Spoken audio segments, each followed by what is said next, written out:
ഡയറീസിൻ്റെ technical വീഡിയോയിലേക്ക് സ്വാഗതം.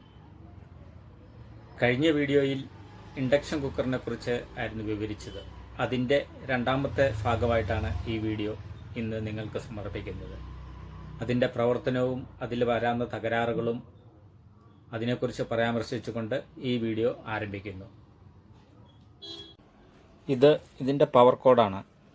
ഇത് കഴിവതും 10 ആംപിയറിന് ഉള്ള പവർ കോഡുകളാണ് വരുന്നത്. ഇത് 10 ആംപിയറിന് മേലോട്ടുള്ള പ്ലഗുകളിൽ ഇൻസേർട്ട് ചെയ്യാൻ നമ്മൾ പരമാവധി ശ്രമിക്കുക. 6 ആംപിയറിൽ യൂസ് ചെയ്ത് കഴിഞ്ഞാൽ ആ പ്ലഗ് പോയിൻ്റ് ഡാമേജ് വരാൻ സാധ്യതയുണ്ട്. ഈ പിന്നുകൾ ചിലപ്പോൾ ഇവിടെ ഹീറ്റായി ഡാമേജ് ആകാൻ സാധ്യതയുണ്ട്.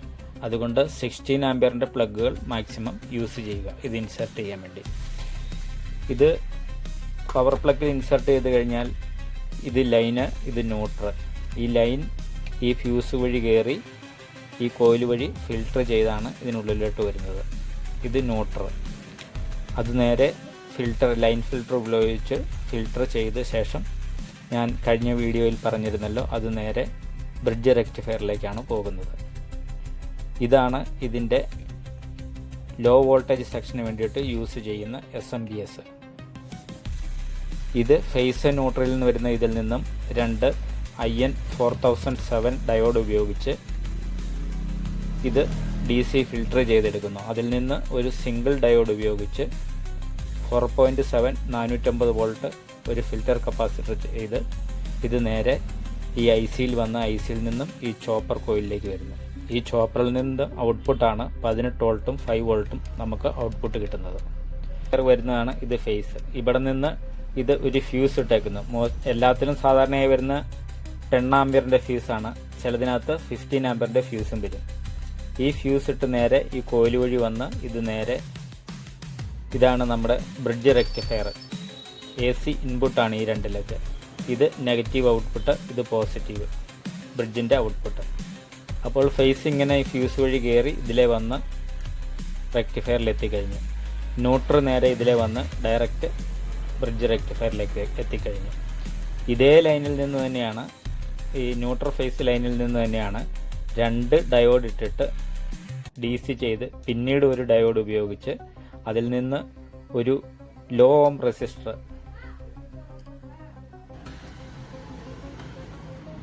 ഇവിടെ വരുന്ന AC 235 240 വോൾട്ട് അത് DC ഫിൽട്ടറായിട്ട് ഈ ബ്രിഡ്ജ് റെക്ടിഫയറിൽ നിന്ന് ഏകദേശം 327 മുതൽ 330 വോൾട്ട് അടുത്ത് വരും. 327-30 വോൾട്ട് വെച്ചു. ആ വോൾട്ട് നേരെ അതുവഴി ഇറങ്ങി വന്ന് പോസിറ്റീവ് ലൈനാണ് ഇറങ്ങി വരുന്നത്. പോസിറ്റീവ് ലൈൻ ഇറങ്ങി വന്നു കഴിഞ്ഞാൽ 5 UF ഒരു കപ്പാസിറ്ററിലേക്ക് ഫിൽറ്ററിങ്ങിന് പോകും. അത് നേരെ ഇനി ഒരു കോയിലിൻ്റെ ലെഗിലേക്ക് പോകും. ഇത് നമ്മുടെ കോയിൽ. ഈ കോയിലിൽ നിന്ന് ഇറങ്ങി വരുന്നത് നേരെ ഒരു സൈഡ് വന്നിട്ട് നേരെ IGBTയുടെ കളക്ടറിലേക്ക് പോകും. ഇതാണ് IGBTയുടെ കളക്ടറിലേക്ക് പോകും. ഈ ന്യൂട്രൽ ഫേസിൽ നിന്ന് തന്നെയാണ് IN4007 2 ഡയോഡ് ഇട്ട് അതിൽ നിന്ന് പിന്നീട് ഒരു ഡയോഡ് ഇട്ട് DC ചെയ്തെടുക്കുന്ന വോൾട്ട് നേരെ പോകുന്നത്. ഇത് 22 ഓം ഒരു റെസിസ്റ്റർ ഉപയോഗിച്ചിട്ടുണ്ട്. 22 ഓം റെസിസ്റ്റർ ഹാഫ് വാട്ട് അല്ലെങ്കിൽ 1 വാട്ടിൻ്റെ റെസിസ്റ്റർ ഇട്ട് 4.7 UF 450 വോൾട്ട് കപ്പാസിറ്റർ വഴി ചോപ്പർ കോയിലിലേക്കാണ് ഇത് പോകുന്നത്. ഈ സെക്ഷന് വേണ്ടിയിട്ട് ഉപയോഗിച്ചിരിക്കുന്ന സ്വിച്ചിങ്ങിന് വേണ്ടി ഉപയോഗിച്ചിരിക്കുന്ന ഒരു IC ആണ്. വൈപ്പർ 12 എന്നും പറയും, അല്ലെങ്കിൽ വൈപ്പർ 22 വേണമെങ്കിലും ഇതിനു വേണ്ടിയിട്ട് ഉപയോഗിക്കുന്നതാണ്.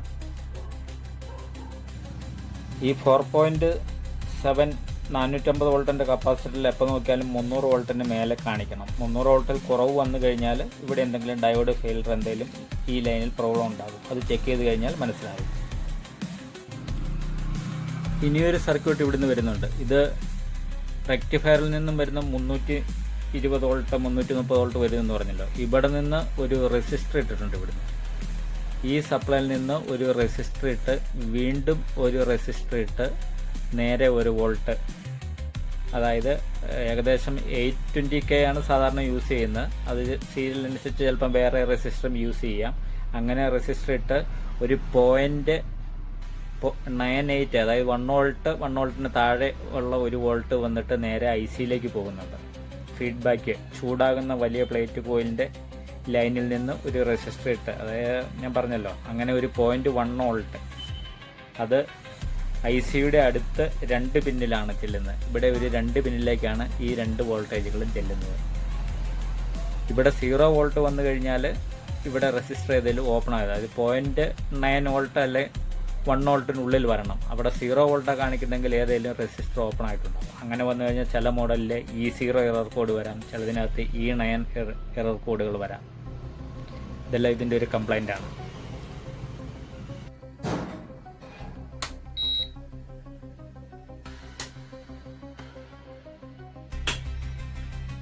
ഇതൊക്കെയാണ് സാധാരണയായി എല്ലാ കമ്പനികളുടെയും സർക്യൂട്ട് ഇച്ചിരിയൊക്കെ വ്യത്യാസം ഉണ്ടെങ്കിലും തത്വം എല്ലാം ഒന്ന് തന്നെയാണ്. ഇൻഡക്ഷൻ കുക്കറിൻ്റെ വരാറുള്ള കംപ്ലൈൻറ്റുകളും ഏകദേശം കൂടുതലും റെസിസ്റ്റർ പോവുകയും IGBTയുടെ തകരാറ് കൊണ്ടും ഇതിനകത്ത് പാറ്റകൾ അതുപോലുള്ള കോക്രോച്ച് ഒരുപാട് സാധനങ്ങൾ ഇതിനകത്ത് കയറിക്കഴിഞ്ഞാലും ഇത് ഷോർട്ടാവാനും മറ്റ് ഡാമേജുകൾ വരാനും സാധ്യതയുണ്ട്. പിന്നെ ഇതിലുപയോഗിക്കുന്ന നമ്മൾ ലിക്വിഡ് ഐറ്റംസ് തിളച്ച് ഇതിനുള്ളിലേക്ക് പോകാതിരിക്കാനും ശ്രദ്ധിക്കുക. ഇങ്ങനെയെല്ലാം വളരെ സൂക്ഷിച്ച് കൈകാര്യം ചെയ്ത് കഴിഞ്ഞാൽ ഇതിൻ്റെ ദീർഘകാല ഉപയോഗം നമുക്ക് വളരെ നന്നായിട്ട് ഉപയോഗിക്കാൻ സാധിക്കും. അതുപോലെ E8 E9 അതായത് സെൻസർ തകരാറ്, എന്തെങ്കിലും ടെമ്പറേച്ചർ സെൻസറിന് എന്തെങ്കിലും തകരാറ് വന്നു കഴിഞ്ഞാൽ E8 E9 ഈ സെൻസറിൻ്റെ അടിയിൽ IGBTയുടെ അടിയിൽ ഒരു സെൻസർ ഉണ്ടാകും. അവിടെ ഒരു 18 വോൾട്ട് സീനർ ഡയോഡ് ഉണ്ടാകും. ഇതെന്തെങ്കിലും പോയി കഴിഞ്ഞാൽ നമുക്ക് E8 E9 പ്രോബ്ലം കാണിക്കും. IGBT പ്രോബ്ലം ഉണ്ടെങ്കിലും ചിലപ്പോൾ E8 E9 കാണിക്കും. ഇതെല്ലാം ഇതിൻ്റെ എറർ കോഡുകളാണ്. ഇൻഡക്ഷൻ കുക്കറിനകത്ത് കൂടുതലും എറർ കോഡുകൾ വരാറുള്ളത് E0 മുതൽ E9 വരെയാണ്. E0 നമ്മൾ പാത്രമൊന്നും വെക്കാതെ ഓൺ ചെയ്ത് കഴിയുമ്പം E0 എറർ കോഡാണ് വരേണ്ടത്. പാത്രമൊന്നും വെക്കാതെ ഓൺ ചെയ്യുകയാണെങ്കിൽ, അതായത് പാത്രം സെൻസ് ചെയ്തില്ലാതെ വന്നിട്ടുണ്ടെങ്കിൽ E0 എറർ കോഡ് വരും. അല്ലെങ്കിൽ ശരിയായ പാത്രം അല്ലെങ്കിൽ നമ്മൾ ഉപയോഗിക്കുന്നെങ്കിലും E0 എറർ കോഡ് വരും. പിന്നെ വരുന്നത് E1 E2 E4 അതായത് വോൾട്ടേജ് വ്യതിയാനം.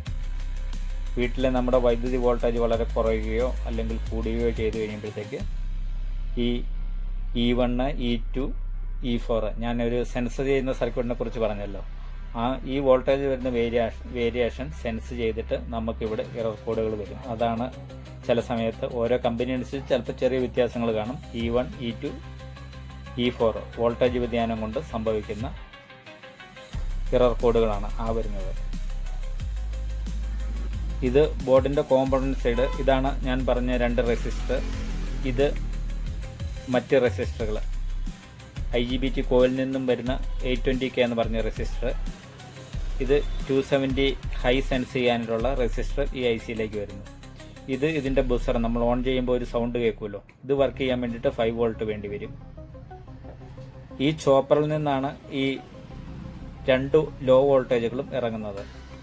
ഈ ചോപ്പറിൽ നിന്ന് അത് 2 ഡയോഡ് ഇട്ട് ഒരു 18 വോൾട്ട് സൈനർ ഡയോഡ് ഇട്ട് അത് നേരെ 18 വോൾട്ട് ഞാൻ ഈ പറഞ്ഞ ഈ 3-4 ട്രാൻസിസ്റ്റർ ഉണ്ടല്ലോ ഗേറ്റിൻ്റെ പൾസിന് വേണ്ടിയിട്ടുള്ളത് ഈ സർക്യൂട്ടിലേക്ക് ഉപയോഗിക്കുന്നു. ഒരു 18 വോൾട്ട് ഇവിടെയുള്ള ട്രാൻസിസ്റ്ററുകൾ ഫെയിലാകാം, ഈ 18 വോൾട്ട് സീനർ ഡയോഡ് ഫെയിലാവാം. അതെല്ലാം ചെക്ക് ചെയ്യേണ്ടതാണ് ഓരോരോ പ്രോബ്ലം അനുസരിച്ച്. ഇനി അടുത്ത 5 വോൾട്ടേജ് ഇവിടെ നിന്ന് 10 വോൾട്ട് വരുന്നു. അത് നേരെ 7805 റെഗുലേറ്റർ ഈ ചെറിയ IC വഴി കയറി ഈ നമ്മുടെ ഡിസ്പ്ലേ ബോർഡിലേക്ക് പോകുന്നു 5 വോൾട്ട്. ആ 5 വോൾട്ട് വന്നെങ്കിൽ മാത്രമേ ഇവിടെ നമുക്ക് ഡിജിറ്റൽ ഡിസ്പ്ലേ കാണാൻ സാധിക്കുകയുള്ളൂ. ഈ ഡിസ്പ്ലേ ബോർഡിൽ 5 വോൾട്ട് വന്നാൽ മാത്രമേ ഇത് ഓൺ ആകുകയും ഈ ലൈറ്റ് ചെയ്യുകയുള്ളൂ, വർക്കാവുകയുള്ളൂ. ഒരു സമയം നമുക്കൊന്നും ലൈറ്റൊന്നും ഡിസ്പ്ലേ ഒന്നും വരുന്നില്ലെങ്കിൽ ഈ SMPS-ൽ പ്രോബ്ലം വരാം. ഇനി IGBT എന്തെങ്കിലും ഷോർട്ടായിട്ടുണ്ടെങ്കിൽ നമ്മുടെ മെയിൻ ELCB വീട്ടിലുള്ള കറണ്ട് ഫുള്ള് ട്രിപ്പാകും. അപ്പോൾ അതെല്ലാം ഇതിൽ നിന്ന് ഉണ്ടാകുന്ന ഓരോ തകരാറാണ്. അതുപോലെ കഴിഞ്ഞ വീഡിയോയിൽ ഞാൻ പറഞ്ഞല്ലോ ഇൻഡക്ഷൻ കുക്കറിൻ്റെ ഹൃദയം എന്ന് പറയുന്ന IGBT ആണെന്ന്. ഈ IGBTയുടെ ഗേറ്റിൽ ഒരു ഗേറ്റ് പൾസ്, അതായത് ഒരു ചെറിയ വോൾട്ടേജ് വന്നാൽ മാത്രമേ, ഒരു പൾസ് വന്നാൽ മാത്രമേ ഈ IGBT വർക്കാവുകയുള്ളൂ. ഇതിന് വേണ്ടിയിട്ട് ഒരു ചെറിയ ഡ്രൈവർ സർക്യൂട്ടുണ്ട്. 3-4 ട്രാൻസിസ്റ്റർ ഉപയോഗിച്ചിട്ടുള്ള ഒരു ഡ്രൈവ് സർക്യൂട്ടാണ് ഈ കാണുന്നത്. അതിന് സാധാരണയായി 80-50 85-50 ഓസിലേഷൻ സർക്യൂട്ട് ചെയ്താണ് ഈ ട്രാൻസിസ്റ്ററിൽ നിന്ന് ഇങ്ങോട്ട് സർക്യൂട്ടിലേക്ക് വർക്കാകാൻ വേണ്ടിയിട്ട് ചെയ്യുന്നത്. ഇതിന് 18 വോൾട്ട് വേണം ഈ സർക്യൂട്ട് വർക്കാകാൻ വേണ്ടിയിട്ട്. ഇതിനു വേണ്ടി 18 വോൾട്ട് ഈ SMPSൽ നിന്നാണ് എടുക്കുന്നത്. കൂടാതെ ലോ വോൾട്ടേജും ഹൈ വോൾട്ടേജും സെൻസ് ചെയ്യാൻ വേണ്ടിയിട്ട് ഇവിടെ നിന്ന് ഒരു 270K റെസിസ്റ്റർ ഇട്ട് നേരെ 2 ലൈൻ പോകുന്നുണ്ട്. അതും ഈ ICയിലേക്ക് തന്നെയാണ്. അത് ലോ വോൾട്ടേജ് സെൻസ് ചെയ്യാനാണെങ്കിൽ സാധാരണ അതിൽ വരുന്ന റെസിസ്റ്ററിലായിട്ട് 1 to 1.8 volt low voltage sense ചെയ്യാൻ വേണ്ടിയിട്ടാണ്. ഹൈ വോൾട്ടേജ് സെൻസ് ചെയ്യാനാണെങ്കിൽ 3 to 3.45 4 വോൾട്ടിനുള്ളിൽ ഹൈ വോൾട്ടേജ് സെൻസ് ചെയ്യാനായിട്ട് വരും. ചില സമയം E1 ഇറർ കോഡ് വന്നു കഴിഞ്ഞാൽ, അല്ലെങ്കിൽ E2, E3, E4 error code വന്നു കഴിഞ്ഞാൽ ഇവിടെയുള്ള ഈ ലോ ഹൈ സെൻസ് ചെയ്യാനുള്ള റെസിസ്റ്ററുകൾ ഏതെങ്കിലും ഓപ്പൺ ആയിട്ടുണ്ടാകും. അത് വളരെ ചെക്ക് ചെയ്യേണ്ട ഒരു കാര്യമാണ്. ഈ വീഡിയോ ഇഷ്ടമായെങ്കിൽ ലൈക്ക് ചെയ്യുക, കമൻറ്റ് ചെയ്യുക. അവിയൽ ഡയറീസിന് വേണ്ടിയിട്ട് ജയപ്രകാശ്.